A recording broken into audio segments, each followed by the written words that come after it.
En se baladant dans le parc de l'abbaye de Maubuisson actuellement, il est difficile d'imaginer l'histoire qui a été la sienne. Les traces de la grandeur d'antan sont discrètes, mais bien présentes. Prenons de la hauteur pour mieux comprendre. Des religieuses ont habité ce lieu pendant plus de 500 ans, jusqu'à la Révolution française. Ces femmes, ce sont des moniales cisterciennes qui ont consacré leur vie à la prière.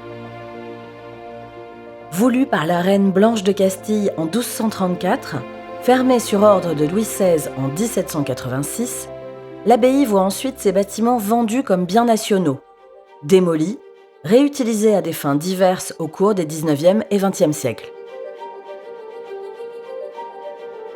Ce que vous avez sous les yeux correspond seulement à 20% des bâtiments initiaux.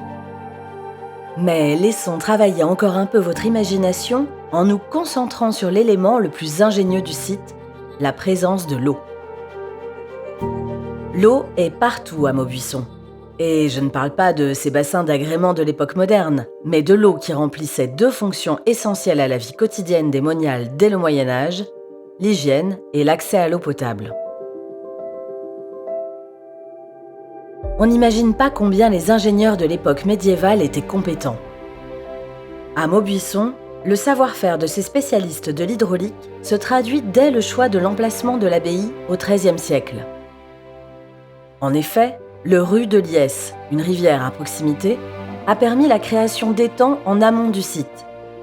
Ils servaient à l'élevage de poissons pour nourrir les moniales et ils avaient également pour fonction d'alimenter le canal collecteur que vous découvrez maintenant.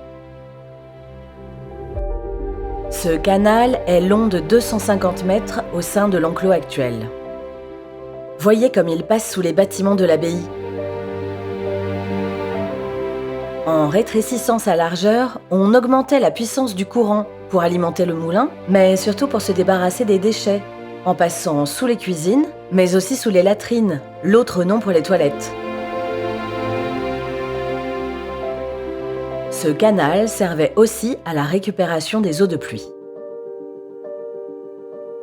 Les moniales avaient besoin d'eau au quotidien, pour boire et se laver. Les fouilles qui ont été menées sur le site en 1980 ont permis de mettre au jour une canalisation en pierre, un aqueduc de 2 km de long.